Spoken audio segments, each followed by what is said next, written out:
ኪዳን ሲጸለይ አባቶቻችን ካህናት መላእክትን በጽርሐ አርያም ሐዋርያትን በአጽናፈ ዓለም ሰማዕታትን በደም ጻድቃንን በገዳም ያጸና አምላክ እኛንም ያጽናን ብለው የሚጸልዩት ኪዳን ላይ ቀላል እንዳይመስላችሁ። መላእክትን በጽርሐ አርያም የሚለው መላእክት ራሳቸው እኮ ታውከው ነበር። ታውቃላችሁ አይደል? ታውከው ነበር። ሁከት ገጥማቸው። ማን ያወካቸው? ዲያብሎስ። ስለዚህ ምንድነው የሚለው? ወሃይደኦ መላከ ሰላም በቃሉ ቅዱስ ገብርኤል ነው አይደለም? ኧረ በያለንበት እንቁም ብሎ ሰላም የሰጣቸው። ቅዱሳን መላእክት እንኳን የመጀመሪያው ፈተናቸው ሁከትና ብጥብጥ ነው። ስለዚህ የእግዚአብሔር ሰላም ለመላእክት እንኳን እርጋታ ሆኖቸዋል፣ አስፈልጓቸዋል። ሐዋርያትን በአጽናፈ ዓለም ቅዱሳን ሐዋርያት ባስፈሪ ሰው በላ ነገስታቶች ሰው አርደው ለጣዖት በሚያመልኩ ነገስታት ፊት ደስ ብሏቸው እየተገረፉ ያስተማሩት ያቺ ሰላም ተከተላቸው ስለነበር እነሱን የሚገርፋቸው ንጉስ ያላገኘውን ሰላም እየተገረፉ እነሱ ነበራቸው። ይሄ እግዚአብሔር ሰላም። ሰማዕታትን በደም እሳት እየነደደ መንኮራኩር እየተሳለ ሰራዊት እየደነፋ የተራቡ አናብስት እያገሱ የማይፈራ ልብ የእግዚአብሔር ሰላም ካልመራው በቀር አይገኝም። ሰማዕታት በደም የጸኑት ለዚህ ነው። አሁን አንድ ሰው ቢላዋ ላጥ ቢያረግዝ ውስጥ ምንድነው የሚሰማን? የሚሮጥ ይኖራል፣ እንደው እንዲቃጣው ዘራፍ የሚልም ይኖራል። ብቻ ብዙ አይነት ግብረ መልስ ይኖረናል። አንዲት ቢላዋ እኮ ናት እንግዲህ ማለት ነው። እንደው ቢላዋን ታወት እንደው ቀስ አድርጎ አሁን አንድ ሰው ከኋላችሁ ያለው ሰው በመርፌ ጣቅ ቢያረጋችሁ ከግራችሁ ውስጥ ለውስጥ መጥቶ ምንድነው የምትሉ ዋይ ብሎ የሚዘል ሰው ይኖራል።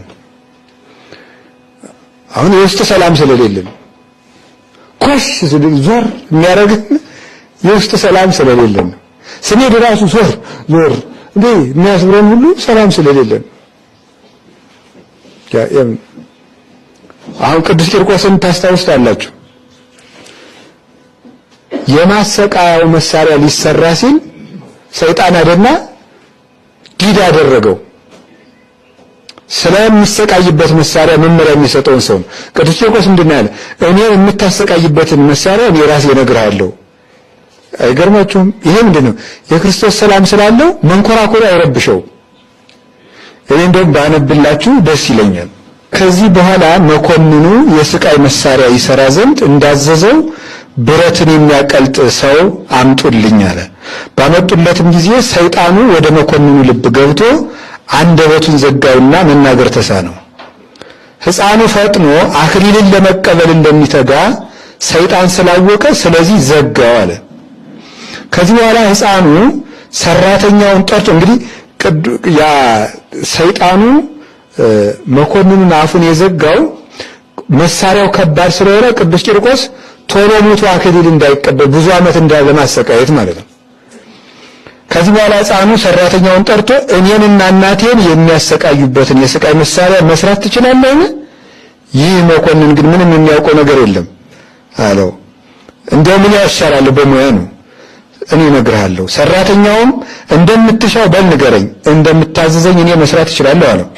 ሕፃን ቂርቆስም ሊያዝዝ ጀመረ። እንዲህ አለ፣ 2 መላጫዎች ስፋታቸው 4 ክንድ የሆነ ለኔና ለእናቴ ስራ።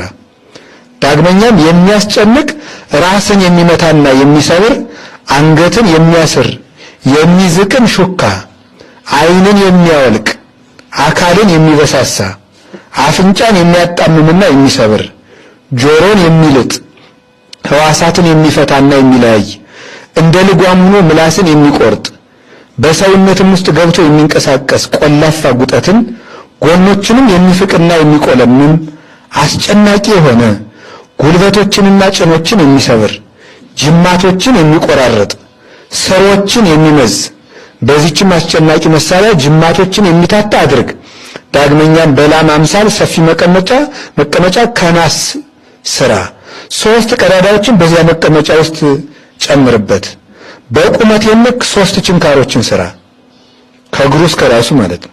የችንካሮቹንም ራስ ከናስ አድርገህ በውስጡ ከሚጠሩት ዘንድ ፈጽሞ የማይለይ ልዩ ሶስት ብለህ ጻፍበት አለው። የማን ስም ነው ልዩ ሶስት ማለት? የሥላሴን ስም ጻፍበት። ይሄን እነሱ አብረውኝ እስካሉ ድረስ መሳሪያው ምንም አይደለም ማለት ነው።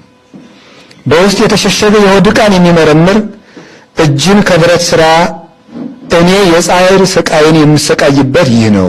ብረት ሰሪውን ሰምቶ እጅግ አደነቀ።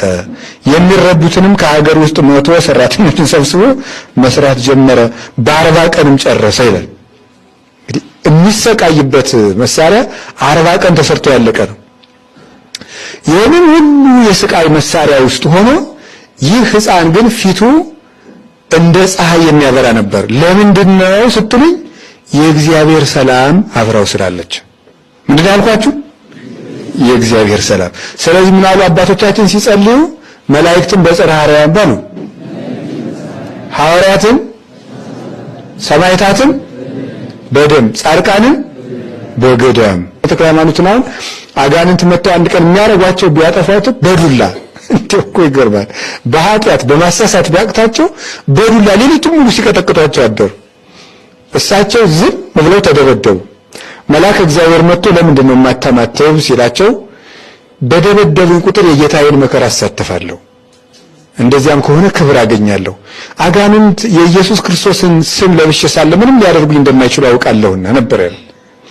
እንዲህ አድርጎ ደብድቧቸዋል። ቅዱስ እንጦንስን ደብድበውት ሄደዋል። አይታችኋል። በሚያስፈራራ ግርማ ባላቸው አራዊት ተሰብስበው መጥተው ምን እኔ ደካማ እናንተ ኃያላን፣ እኔ ስጋዊ እናንተ መናፍስት ምን ይቋቋማችኋል? ኢየሱስ ክርስቶስ ይዋጋችሁና ኢየሱስ የሚለውን ስም ገና ሳይጨርሰው ነው የተበተኑ ይላል ገድሉ፣ የቅዱስ እንጦንስ ገድል። ስለዚህ የጌታችን ኢየሱስ ክርስቶስ ስም የመነኮሳት የገዳማውያን ሰላማቸው ነው። አንድ ሰው ሰላማዊ ሆኖ ካያችሁት አማኝ ሆኖ በእርግጥ በዚያ ሰው ውስጥ ክርስቶስ እንዳለ ምስክር ነው። ክርስቶስ ያለበት ሰው ሰላማዊ ነው። ሰው ክርስቶስ ባደረበት ቁጥር እንኳን ከሰው ጋር ከፍጥረት ሁሉ ጋር መስማማት ይጀምራል። ኦርቶዶክሳዊ ቴዎሎጂ ይሄ ነው። አንድ ሰው ወደ እግዚአብሔር እየቀረበ ሲሄድ ፍጥረት ጋር ሁሉ ይስማማል። እጽዋቱ ሲነቀሉ ያሳዝኑታል። ታውቃላችሁ አይደል? አባ መቃርስ አንድ ቀን አንዲት ትል ሙታበት ምን ያህል ዘመን እንዳለቀሰ ማለት መጠንቀቅ ይጀምራል። ለእንስሳት ለአራዊት ማዘን ይጀምራል። ጻድቅ ለእንስሳ እንኳን ይራራል ያለ ሰሎሞን። ጻድቅ ሰው ለእንስሳ እንኳን ይራራል። ሩህሩህ እየሆነ ይመጣል አንድ ሰው። አያችሁ፣ ሰው ደግሞ እግዚአብሔር እየተለየው ሲመጣ በእግዚአብሔር ላይ ሳይቀር ጨካኝ ይሆናል። መጀመሪያ ሰውን ይጠላል፣ ቀጥሎ እግዚአብሔርን ይጠላል። ልብ ሲደነድን ማለት እና የእግዚአብሔር ሰላም በልቡናችን ይፍሰስልን። የእግዚአብሔር ሰላም በደንብ ያስፈልገናል። እውነቴን ነው የምነግራችሁ።